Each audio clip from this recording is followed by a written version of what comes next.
Bueno, pues os invito a buscar el capítulo 3 del libro de Filipenses.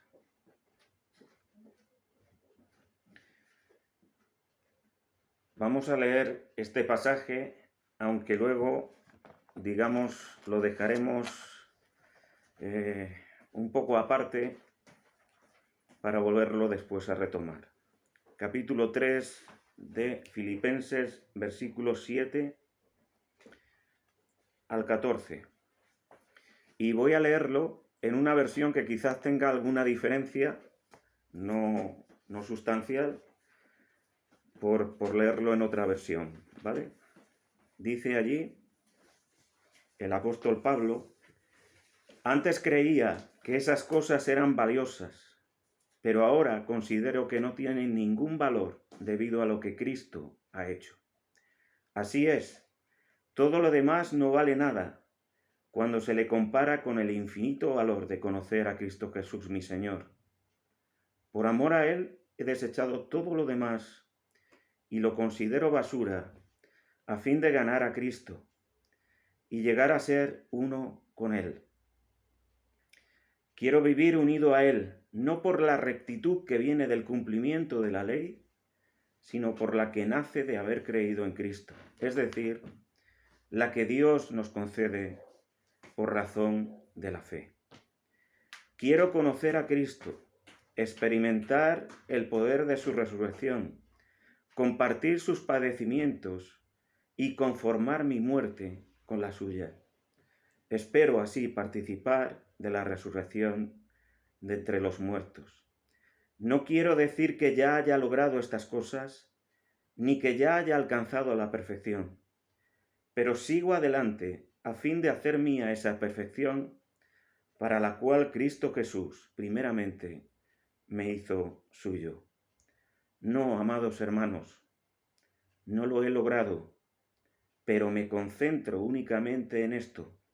Olvido el pasado y fijo la mirada en lo que tengo por delante, y así avanzo hasta llegar al final de la carrera para recibir el premio celestial al cual Dios nos llama por medio de Cristo Jesús. En vuestra versión, en la versión de Reina Valera, hay una frase que es de lo que quisiera hoy compartir. Olvidando ciertamente lo que queda atrás. Y es que al acabar un año, hermanos, solemos hacer un balance de lo que ha sido el año, de lo que hemos tenido como resultado de ese año, de si ha sido un año bueno o ha sido un año malo. No sé a vosotros, pero a menudo, o cada año que pasa, surge en mí un regusto de fracaso, de decepción. Y lo es por no haber llegado a cumplir mis expectativas ante el Señor. ¿Cuántas cosas importantes se han quedado atrás, inacabadas? ¿Cuántas oportunidades se han perdido? ¿Cuántas visitas no tuvieron lugar? ¿Cuántos proyectos en espera se quedaron sin acometer? Seguramente la vida espiritual nos aboca a un nivel de exigencia mucho más alta que en la de las otras personas que habitan en este mundo. Pero esto no quita ciertamente un sentimiento de frustración. No obstante, sí que es cierto que es bastante frecuente que desde un punto de vista general, hoy muchos en la sociedad seguramente se lamentan también de no haber cumplido las resoluciones con las que empezaron el año anterior. Y esto nos sitúa ante un marco de fondo, ante un cuadro en el que merece la pena meditar. Y es el tiempo. El tiempo pasa. Y no solamente pasa, el tiempo corre de forma inexorable. El tiempo no espera. El tiempo no se puede acaparar ni se puede almacenar. El tiempo es un don de Dios. Un valor que a todos se nos da y el cómo lo usemos es ciertamente muy importante. Hay un escritor que, reflexionando sobre el tiempo, hablaba también sobre la necesidad, se llama Hummel, Charles Hummel, sobre la necesidad de priorizar lo importante frente a lo urgente.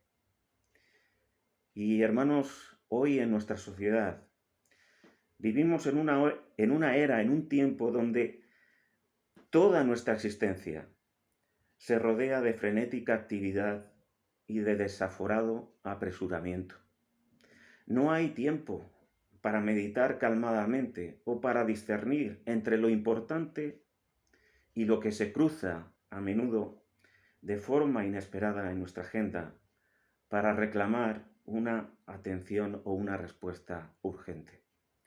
De una o de otra forma, sea por las exigencias de otros o por la acumulación de situaciones inesperadas, a menudo nos vemos apremiados para actuar deprisa y corriendo sin apenas pensar. Y es aquí, hermanos, donde os invito a buscar el capítulo 17 del Evangelio de Juan para que entendamos o miremos otra vez en la vida del Señor el ejemplo para nosotros dentro de este terreno del tiempo, de la utilización del tiempo. Juan capítulo 17, versículos 1 al 4. Dice allí: estas cosas habló Jesús, y levantando los ojos al cielo, dijo: Padre, la hora ha llegado, glorifica a tu Hijo, para que también tu Hijo te glorifique a ti. Como le has dado potestad sobre toda carne, para que dé vida eterna a todos los que le diste. Y esta es la vida eterna, que te conozcan a ti, el único Dios verdadero, y a Jesucristo, a quien has enviado. Yo te he glorificado en la tierra, he acabado la obra que me diste que hiciese.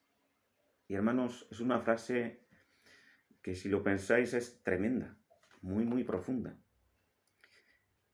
Te he glorificado en la tierra, Padre. Aún no había ido a la cruz. He acabado la obra que me diste que hiciese. Y yo me preguntaba, hermanos, ¿cómo lo hizo el Señor para sintetizar y condensar la obra que le había dado el Padre en tan solo 3 años? Él no manifiesta ninguna sensación de fracaso ni de frustración. No había asuntos pendientes en la agenda del Señor. Tenía paz. Ciertamente aún no había ido a la cruz, pero su corazón estaba rendido al Padre. Y en cuanto a su ministerio público, todo estaba concluido. Hermanos, Jesús no quedó abrumado, el Señor no se quedó abrumado por el frenesí de intentar llegar a todo y a todos. No se dejó apabullar ni por las necesidades ni por las multitudes en su ministerio. Seguro que quedaron miles de enfermos por sanar. Seguro que quedaron muchos marginados que socorrer o pobres que dignificar. Mas dice: Padre, he acabado la obra que me diste que hiciese. Y hermanos, no nos confundamos, porque los mismos evangelios, la palabra del Señor nos enseña que Jesús trabajó y trabajó muy, muy duro. En el Evangelio de Marcos, después de describir un día arduo, en el capítulo 1 y versículos 32 al 34, se nos dice: cuando llegó la noche, luego que el sol se puso, luego que el sol se puso, le trajeron todos los que tenían enfermedades en aquella localidad y a los endemoniados, y toda la ciudad se agolpó a la puerta y sanó a muchos que estaban enfermos de diversas enfermedades y echó fuera demonios porque le conocían.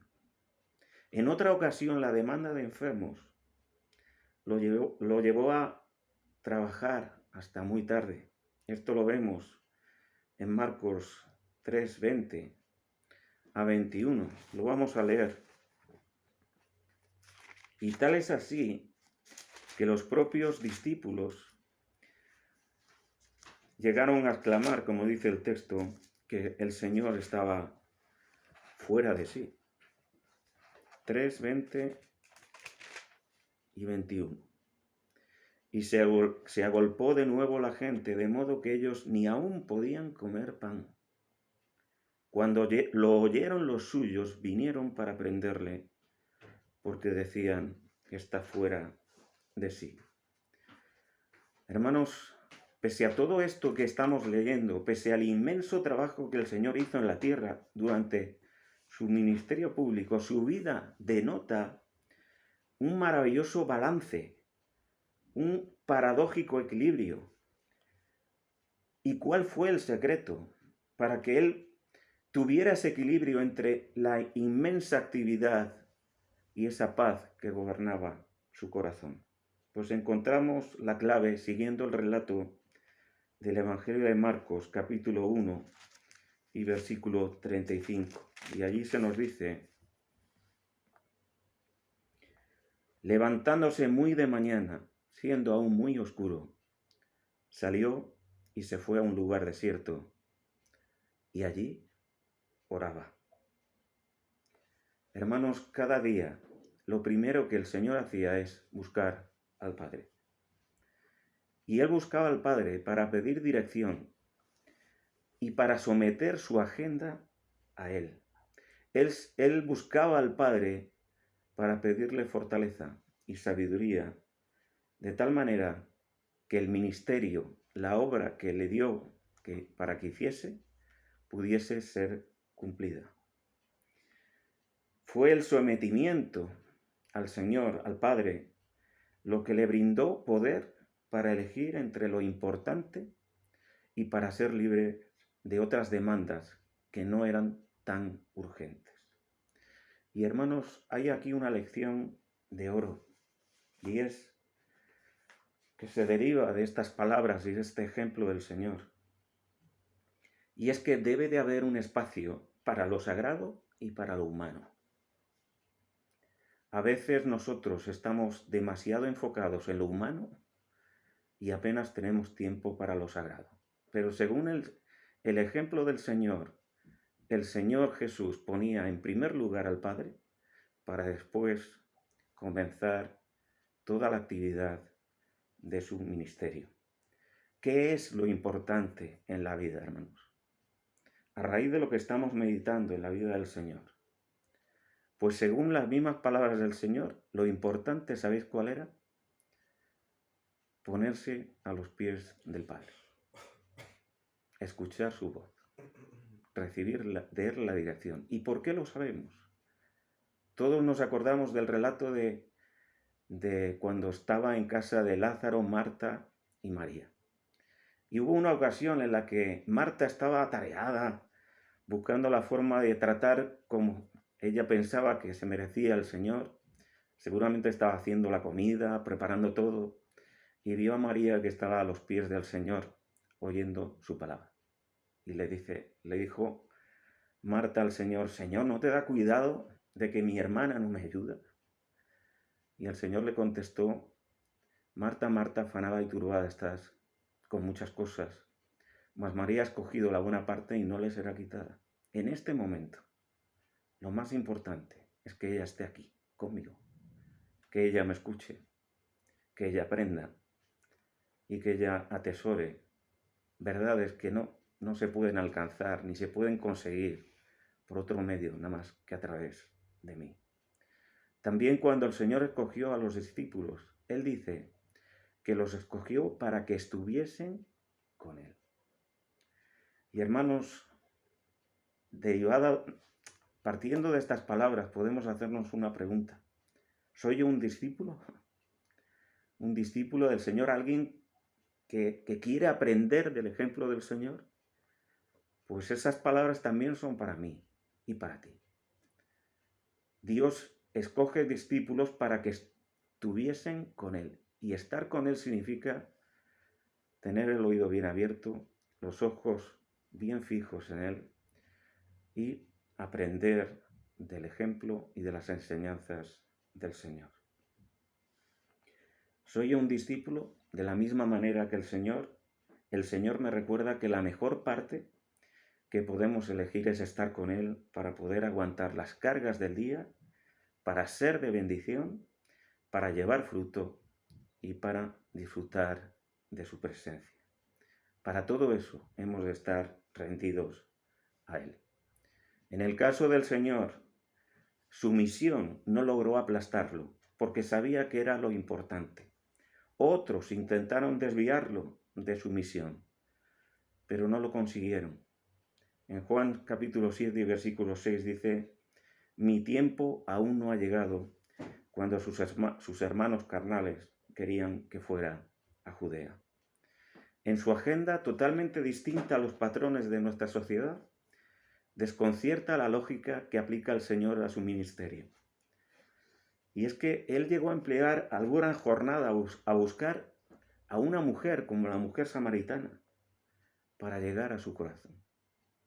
Seguramente, según los patrones de nuestra sociedad, del éxito, de cómo sacar partido al tiempo, esto no encajaría. Asimismo, Él no consideraba una pérdida de tiempo que los niños se acercasen a Él. Asistió a alguna boda, comió con amigos y con publicanos, se acercó a los marginados, y todo esto sin dejar de deleitarse y de glorificar al Padre Celestial.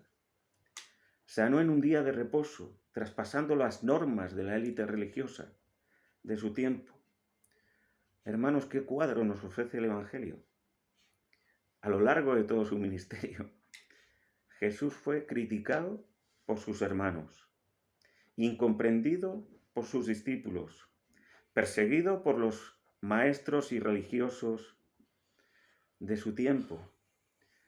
Y aún así, Él no perdió la compostura ni la benignidad. Desechó la ira y el enojo. Decía una hermana que ya ha partido con el Señor: yo quiero al que me lava los pies, el que no tenía casa propia y al que no le importaban las jerarquías. Eso es lo que le hacía más grande. Hermanos queridos, os he leído el texto de Filipenses porque tiene muchas cosas que decirnos hoy que prácticamente acabamos de empezar el año. Antes os comentaba que sentía frustración al despedir el año por no cumplir mis expectativas. Y es precisamente esto, de cumplir mis o nuestras expectativas, lo que puede llevarnos a equivocar. El apóstol Pablo dice aquí cosas muy importantes en este pasaje que hemos leído. Vamos a volver a recuperarlo. Capítulo 3 de Filipenses y versículos 7 al 14.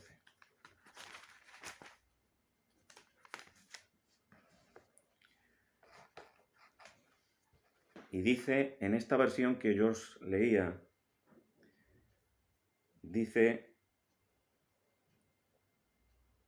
antes yo creía que las cosas, antes yo creía, en la vuestra es aquellas cosas que para mí eran ganancia, que gastaban todo mi tiempo, dejaron de tenerlo, ¿no? Antes yo creía, dice Pablo, yo creía que las cosas que hacía y por las que me esforzaba tenían que ver con la voluntad de Dios, pero estaba confundido.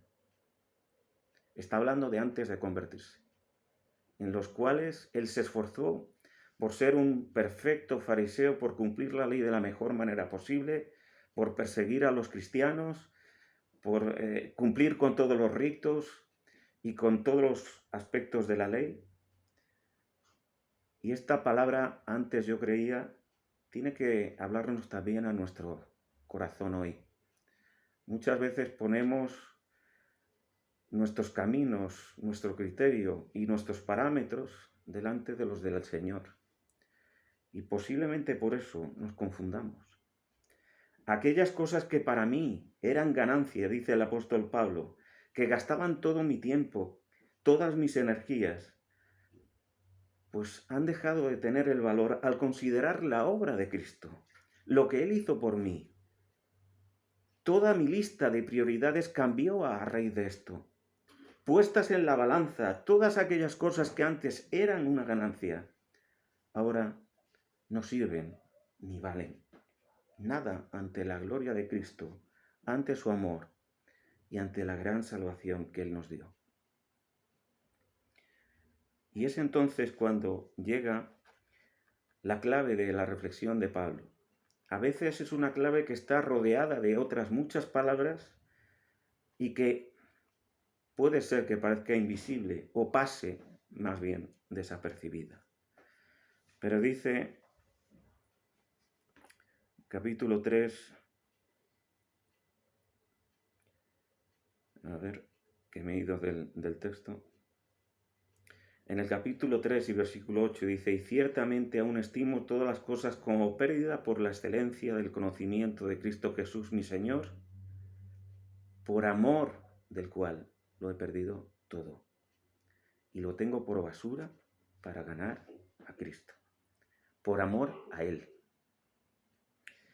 Queridos hermanos, el amor al Señor es la fuerza motriz del Evangelio. El amor a Dios y el amor de Dios por nosotros. Eso es lo único y lo más importante dentro de los parámetros de nuestro servicio al Señor. Lo imperecedero, lo que nunca va a pasar, lo trascendente, todo eso proviene de Él. Aquel que nos salvó, aquel que nos amó, nos ha dado la capacidad para poder contemplar su majestad, poder contemplar su magnificencia y poder, con la ayuda del Espíritu Santo, comprender misterios que pertenecen a lo escondido de su corazón y de su voluntad. En uno de los mensajes que el Señor da en Apocalipsis a las iglesias de Asia, se dice, cuando habla de la Odisea, tengo algo que reprocharte. Has perdido tu primer amor. Y hermanos, hoy, posiblemente de entre muchas deficiencias de la Iglesia, quizás esta sea la más destacada. Has perdido tu primer amor.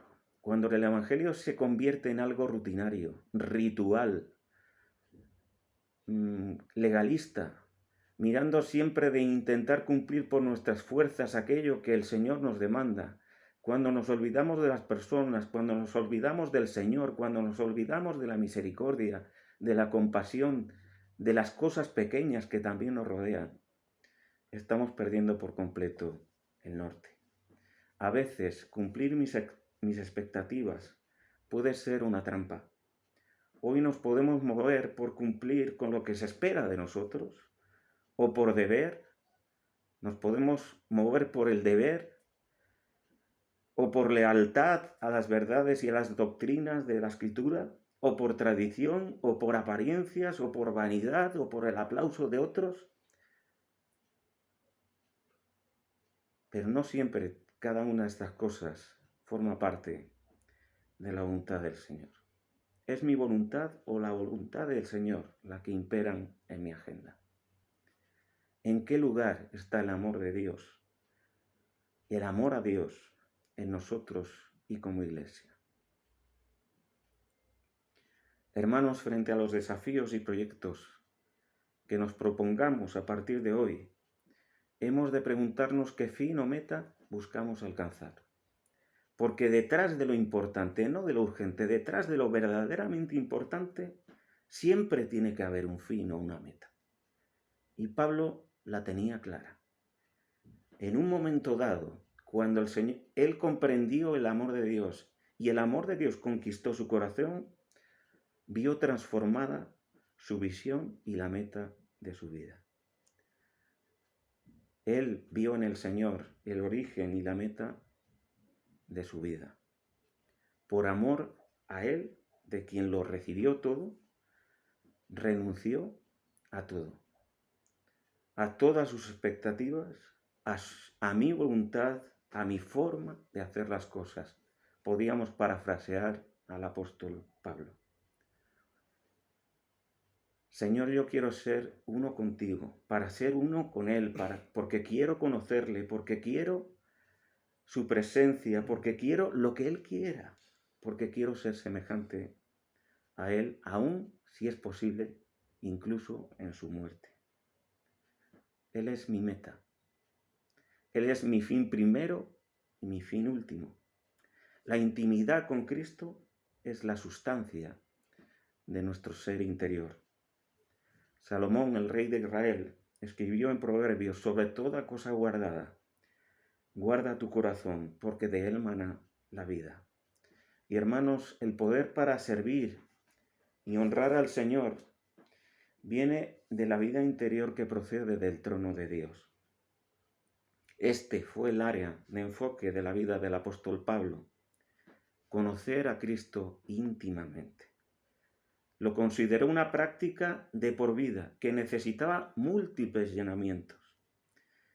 Igual de importante que los fines también, hermanos, son los recursos con los que nosotros, igual que el apóstol Pablo, contamos.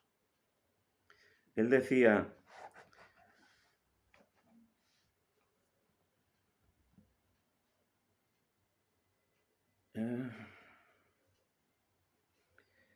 dice, a fin de conocerle y el poder de su resurrección, en el versículo 10. Quiero experimentar el poder de su resurrección. Qué importante es esto, hermanos. El poder de su resurrección obrando en nosotros. Y hay un pasaje en Efesios que nos habla de este aspecto en el capítulo 1, versículos 18 al 20. Dice: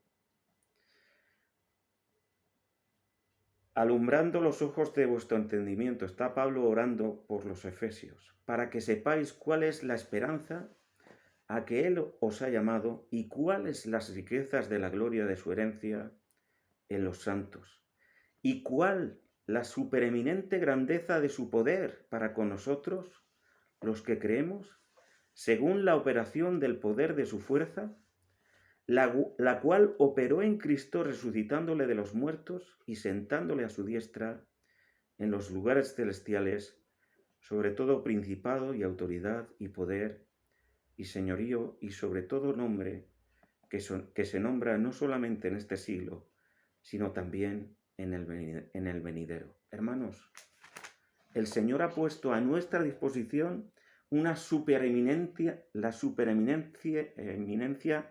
eminente grandeza de su poder, una fuerza que opera en nosotros que tiene la misma dimensión que la que operó en Cristo resucitándole y levantándole de entre los muertos. Qué importante es esto, hermanos. Tenemos a nuestra disposición un poder externo, dispensado por medio del Espíritu Santo para transformar de arriba abajo cada una de nuestra vida. Ese poder que obró en Jesús, nuestro Señor, es el que puede cumplir el propósito que Dios tiene en cada uno de nosotros. Y de la misma manera que el apóstol Pablo, podemos expresar y exclamar: Señor, yo quiero experimentar el poder de tu resurrección. Quiero renunciar a todas estas cosas que antes yo creía que eran ganancia, pero que no sirven para nada. Quiero vivir una vida nueva. Quiero vivir una vida transformada. Quiero acabar la carrera, no corriendo como la aventura, dice el apóstol Pablo en 1 de Corintios. No corriendo sin ton ni son, sin orden ni concierto. Qué importante es esto. Y llegamos al versículo 12. No que lo haya alcanzado ya, ni que ya sea perfecto, sino que prosigo por ver si logro asir aquello para lo cual fui también asido, agarrado por Cristo Jesús. Yo mismo no pretendo haberlo ya alcanzado, pero una cosa hago, olvidando ciertamente lo que queda atrás, me extiendo hacia lo que está delante y prosigo a la meta. Hermanos, Pablo es un hombre realista. Tiene los pies en el suelo.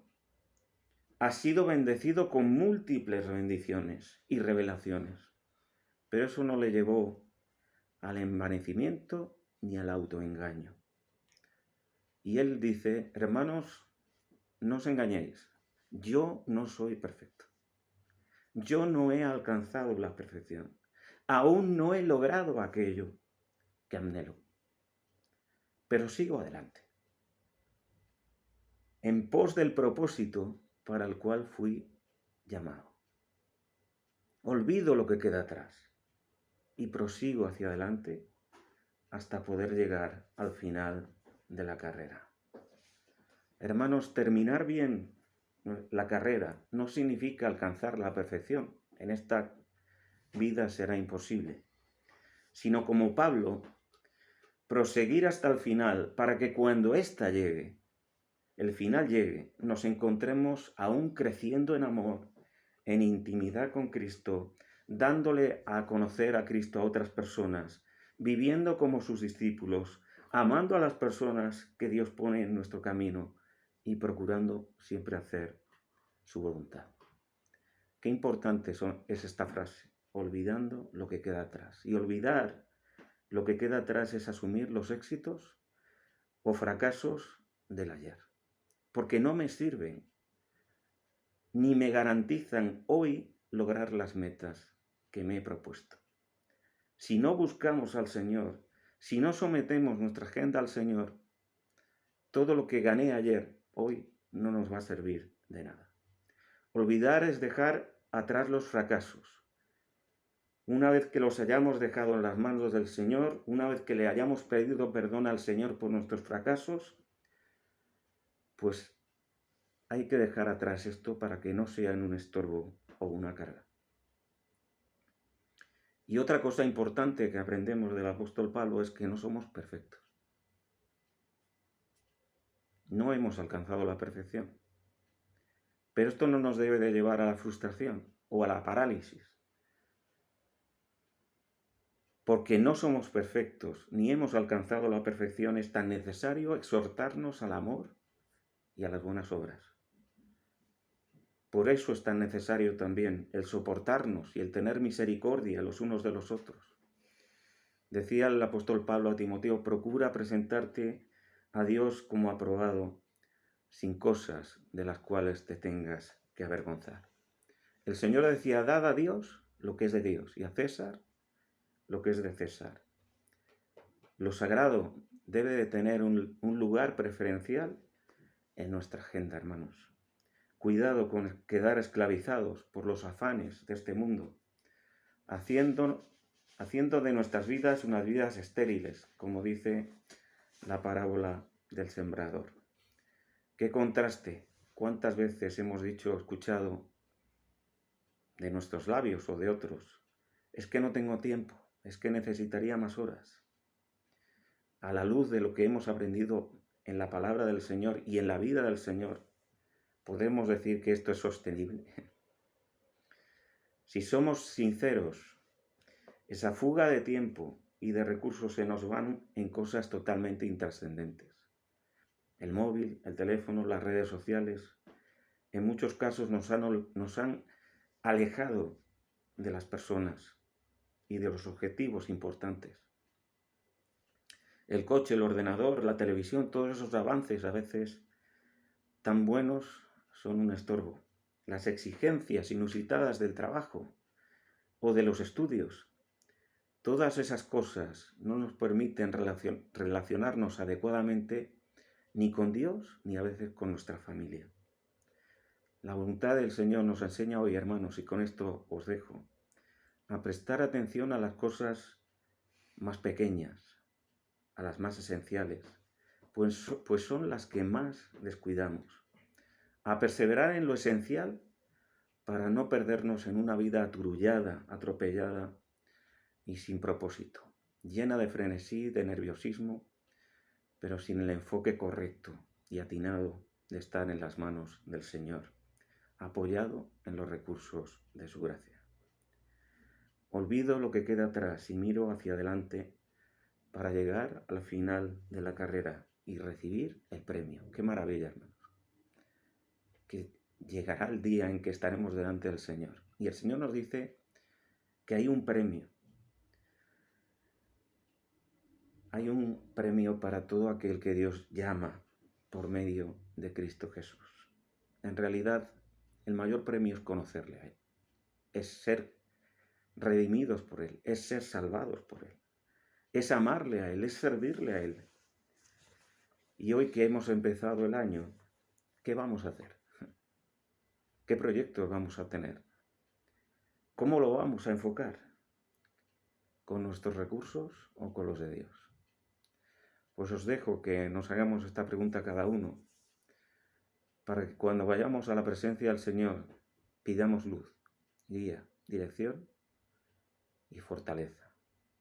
Ese poder que operó en Cristo resucitando de los muertos, que obre en nosotros para que podamos vivir como Dios quiere. Que a Él sea la gloria. Amén. Hermanos, podéis ya abrir los micrófonos.